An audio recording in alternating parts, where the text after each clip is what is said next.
오늘 말씀의 제목은 이 쓸모 있는 신앙이 되어라입니다. 쓸모 있는 신앙이 되어라 라는 말씀으로 함께 잠시 말씀 나누도록 하겠습니다. 이 건강이 가장 이제 나쁜 나이대가 있다고 합니다. 물론 당연히 이제 나이가 들어감에 따라 이제 나이대가 이제 많으신 분들이 가장 많이 아프겠죠. 근데 이 건강이 악화됨에도 불구하고 이제 치료를 잘 받지 않는 나이가 있는데 이 30대와 그리고 40대가 그러한 나이대라고 합니다. 당장에 큰 병이 있는 것도 아니고 일상은 멀쩡하게 돌아가기 때문에 괜찮겠지, 아직은 괜찮겠지라고 생각하면서 병원에 가지 않다 보니까 이 병을 굉장히 키우는 나이대가 되었다고 합니다. 나이가 좀 들으신 어르신들은 이제 알아서 조심하시고 또 병원에서 정기적으로 체크업을 받으시지만 30, 40대는 그렇지 않다는 것이죠. 몸이 조금 피곤해도 무시하고 건강검진도 미루고 식습관이나 생활 패턴을 고치지 않은 채 살아가다 보니 실상은 위험한 것이죠. 속에서는 혈관에 기름이 끼고 장기에는 이상 신호가 오고 어느 순간 갑작스레 큰 병이 터지는 일이 발생한다고 합니다. 그때 가서야 나도 이제 건강을 조심할 나이구나 라고 생각을 해서 그제서야 이제 건강검진을 받는다고 합니다. 여러분, 우리의 신앙도 이와 비슷하지 않는가 우리가 한번 생각해 보길 원합니다. 예배도 잘 드리고 찬양도 우리가 하나님께 기쁘게 올려드리고 교회도 잘 다니고 있습니다. 겉으로는 아무 문제 없어 보이죠. 하나님이 보시는 이 계기판에는 경고등이 켜져 있을 수 있다라는 사실을 우리가 염두해야만 한다는 것입니다. 우리가 열심히 기도하는 것 같지만 하나님이 보시기에는 기도가 식고 있는 것처럼 보이실 수 있고, 우리가 말씀 앞에 우리가 온전히 서는 것 같지만 하나님이 보시기에는 이 말씀 앞에 순종이 없는 모습일 수도 있고, 열심히 찬양을 드리고 교회에 나오지만 하나님이 보시기에는 결코 그렇지 않을 수 있는 경고등이 켜 있는 것처럼 보일 수 있다는 것이죠. 오늘 본문에 우리가 읽은 라오디게아 교회가 바로 그러한 상태였다는 것입니다. 라오디게아 교회는요, 스스로 잘 달리고 있다 생각했습니다. 스스로 영적으로도 문제가 없다라고 생각했지만 하나님이 보시기에는 결코 그렇지 않은 교회였다는 것이죠. 오늘 우리는 이 하나님의 경고등 앞에서 이 건강검진을 받듯 우리의 영의 점검을 통해서 이 라오디게아가 받았던 책망을 피할 수 있는 성도님들이 되시길 간절히 소원합니다. 특별히 오늘 두 가지로 나누어서 살펴볼 텐데, 이 라오디게아가 받았던 책망을 살펴보아 그들의 실수를 답습하지 않는 성도님들 되시기를 간절히 소원합니다. 첫 번째는 이 쓸모없는 신앙에서 벗어나라입니다. 첫 번째는 쓸모없는 신앙에서 벗어나라. 오늘 라오디게아를 향한 하나님의 첫 번째 질타는 무엇인가 보니 15절에 나옵니다. 내가 내 행위를 아노니 내가 차지도 아니하고 뜨겁지도 아니하도다. 내가 차든지 뜨겁든지 하기를 원하노라. 여러분, 흔히 우리가 어떤 선택지에 대한 권유를 받을 때는요, 보통 이 양자택일의 문제처럼 생각을 하곤 합니다. 제가 여러분에게 선택지를 드리겠습니다. 여러분, 내일 1번, 내일 새벽 기도회에 나오십시오. 2번, 내일 새벽 기도회는 쉬십시오. 여러분, 이 말을 들었을 때 여러분은 어떤 선택을 하시겠습니까? 머릿속으로 생각을 하시겠죠. 새벽이라서 생각하는 것조차 귀찮죠.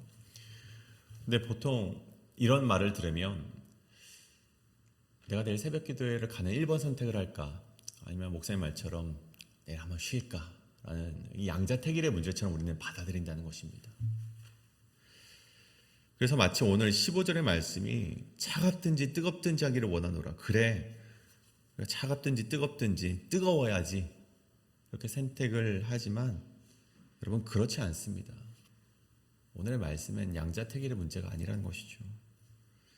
오늘 말씀이 말하는 바는 너희가 분명한 태도를 취하라는 것입니다. 이를 이해하기 위해서 오늘 본문 이 라오디게아 지역을 잠시 좀 설명을 드릴 것인데, 이 지역은 굉장히 부유한 지역이었습니다. 다른 도시에 뭐 비할 바 없는 정말 부유한 도시가 바로 이 라오디게아 교회가 있었던 지역이었죠. 근데 단 한 가지 문제가 있었습니다. 그 문제는 이 라오디게아 지역이 굉장히 큰 고원에 위치하고 있었기 때문에 이 도시의 주변에 이 샘이나 강이 없어서 자체적으로 물을 수급할 수 없었다는 것입니다. 수급할 수 없으니 어떻게 해야 됩니까? 이웃 지역에서, 이웃 마을에서 이 물을 끌어와야만 하겠죠.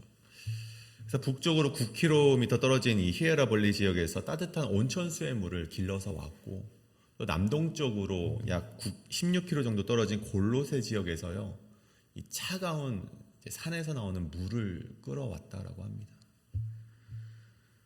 근데 지금처럼 수로가 잘 발달되어 있으면 모르겠지만 이 당시 수로가 여러분 잘 되어 있었겠습니까? 이 석회암으로 만들어진 수로였는데, 그럼 석회암으로 만들어진 수로를 타고 오다 보면 석회질이 낄 수밖에 없죠.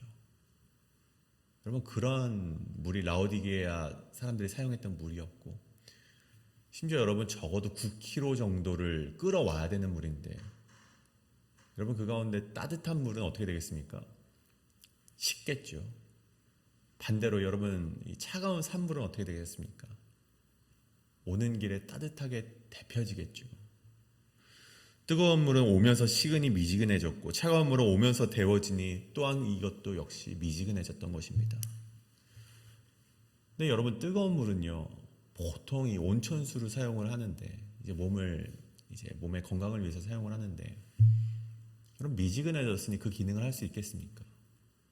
반대로 여러분 차가운 산물을 와서 식수로 사용을 하게 되는데, 여러분 차가운 물이 미지근해졌으니 그 더 무더운 그 지역에 정말 차가운 몸을 식게 하는 그 식수로서의 기능을 할 수 있었겠습니까? 여러분 전혀 기능을 하지 못하는 물이었다는 것이죠. 오늘 15절의 말씀은 라오디게아 사람들이 몸소 체험하고 있는 현실의 문제를 반영한 영적인 훈계였던 것입니다. 보아라, 차갑지도 뜨겁지도 않아 쓸모없어져 버린 물처럼 너희가 뜨겁지도 않고 차갑지도 않아 쓸모없는 신앙인이 되지 말고 뜨거울 땐 뜨겁고 차가울 땐 차가운 신앙인이 되라는 것입니다. 다시 말해서 하나님의 말씀과 복음 앞에서는 뜨거운 신앙인이 되고, 죄와 유혹, 세상의 거짓 미혹 앞에서는 차갑고 냉정한 신앙인이 되라는 것입니다. 여러분, 라오디게아 교회는요, 그 어떤 것도 하지 않았다는 것입니다. 이 부유한 지역에서 큰 어려움이 없었던 이 교회는 하나님이 보시기에 유익한 열매를 맺지 못했습니다. 세상 앞에서 저항하지도 않고 그저 무기력하고 중립적인 신앙의 자세를 가졌던 것이 바로 오늘 하나님께서 질타하시는 라오디게아의 모습이었다는 것입니다. 하나님께서는 그들을 어떻게 하시겠다 말씀하십니까? 그 미지근함을 토하여 버리겠다라고 말씀하셨습니다. 여러분, 굉장히 조심스러운 말씀이기도 하지만, 여러분 그럼에도 신앙 안에서 우리가 꼭 염두해야 되는 것이 있다면 이도저도 아닌 쓸모없는 신앙에서 우리가 벗어나야만 한다는 것입니다. 분명한 태도를 취하라는 것이죠.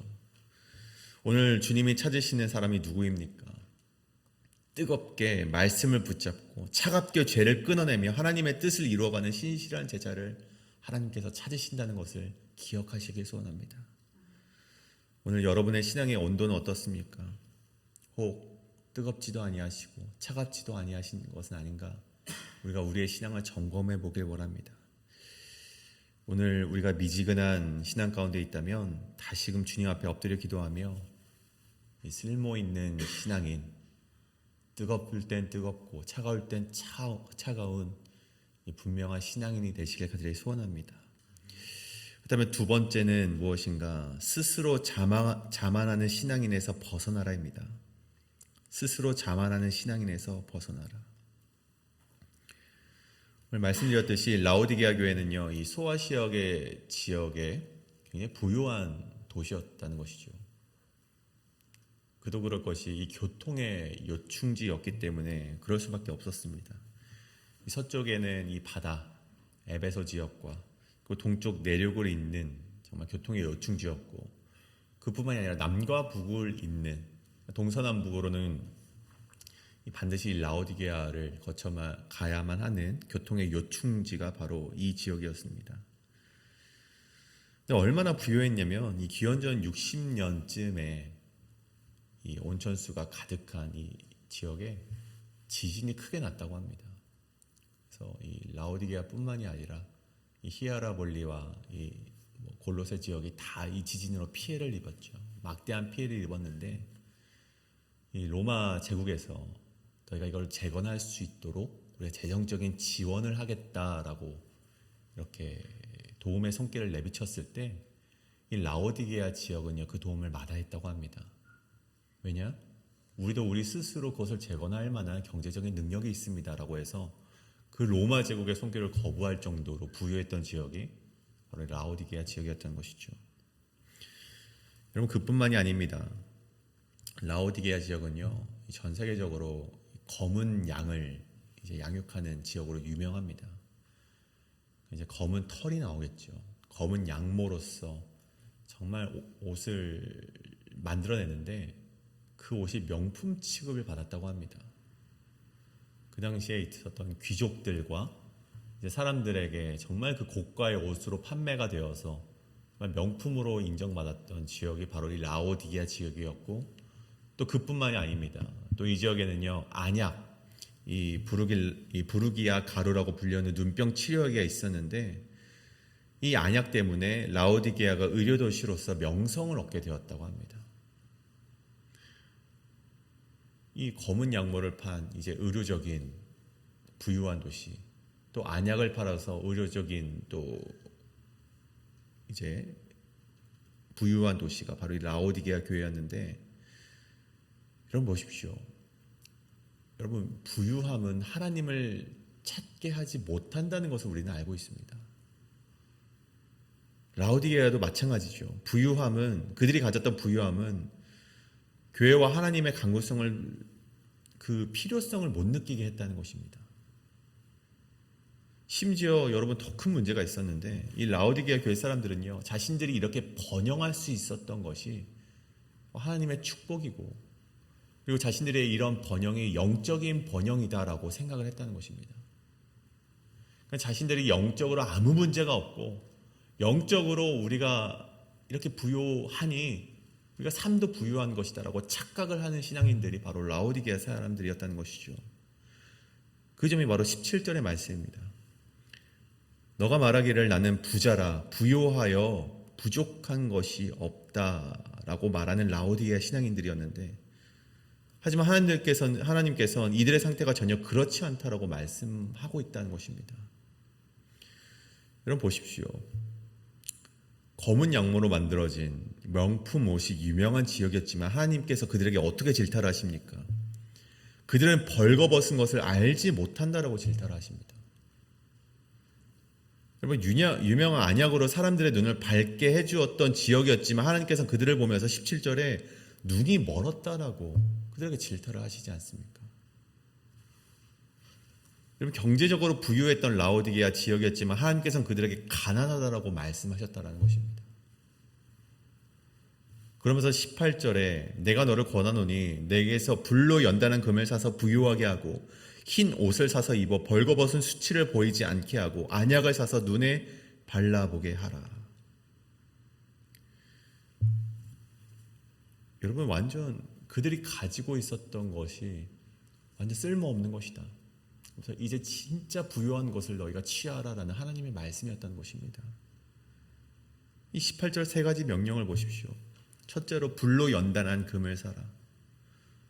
너희가 부유하다 말하지만 이제는 세상의 부요가 아니라 하나님께로부터 오는 정결한 부요함을 추구하라는 것이고, 둘째 흰 옷을 사서 벌거벗은 수치를 가리라. 이제는 검은 양모로 만든 명품 옷이 아니라 하나님께서 입혀주시는 의의 옷을 입으라는 말씀입니다. 마지막으로 셋째 안약을 사서 눈에 발라보게 하라. 이것은 이 지역의 유명한 부르기아 가루가 아니라 진리의 말씀의 안약으로 영적인 눈을 너희가 반드시 떠야만 한다라는 하나님의 세 가지 명령을 그들에게 해주시고 계시다는 것입니다.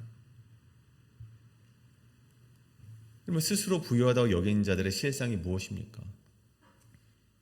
하나님 앞에서는 아무것도 가지지 않는 자라는 것, 그것을 인정하고 이제는 다시 하나님께로부터 모든 것을 공급받으라라는 말씀인 것입니다. 그리고 오늘 라오디게아를 향한 주된 말씀이, 마지막 핵심적인 말씀이 또 나오게 되는데 바로 20절의 말씀이죠.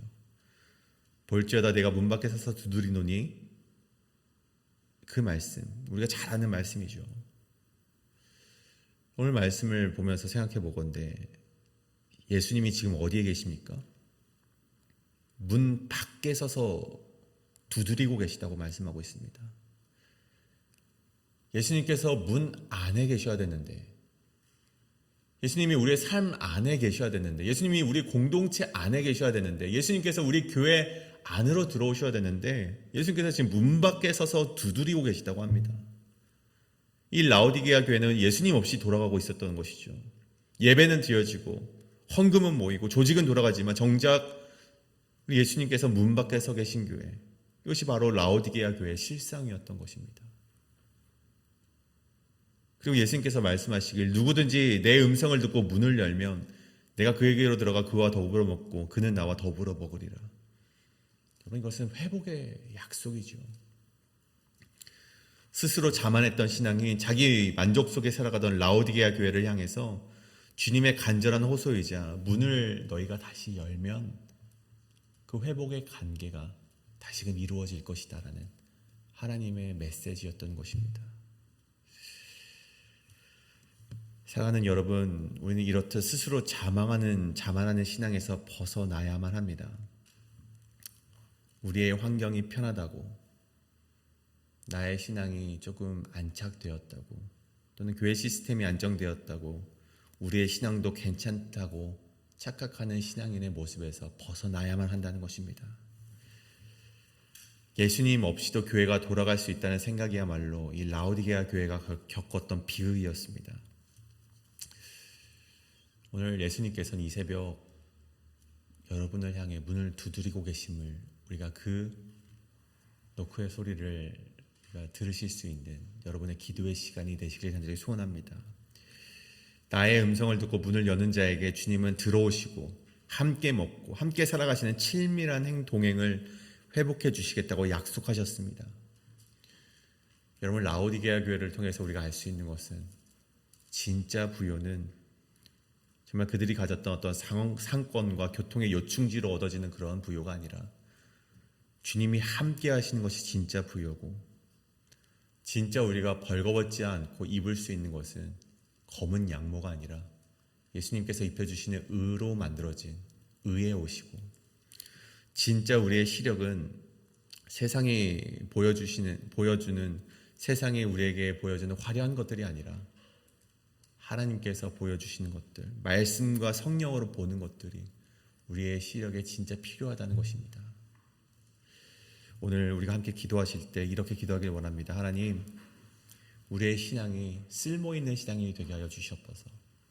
내가 분명한 태도로서 내가 뜨겁지도 아니하고 차갑지도 아니한 라오디게아 신앙인이 아니라 뜨거울 땐 뜨겁고 차가울 땐 차가울 줄 아는 그런 신앙이 되게 하여 주시옵소서. 또 내가 가진 것으로 인하여서 만족하며 나는 신앙인 안에서도 나는 하나님을 기쁘시게 하고 있다라는 자만이 이제는 내려놓고, 이제는 우리를 돌아보아 내 안에 정말 잘못된 신앙인이 있지는 않은가, 잘못된 자만이 있지는 않은가 한번 되돌아보는 신앙인이 되어서 다시금 우리의 마음을 지피며 라오디게아가 받았던 책망을 피하며 하나님을 기쁘시게 하는 신앙인이 되게 하여 주시옵소서라고 이 시간 함께 기도하며 나아가도록 하겠습니다.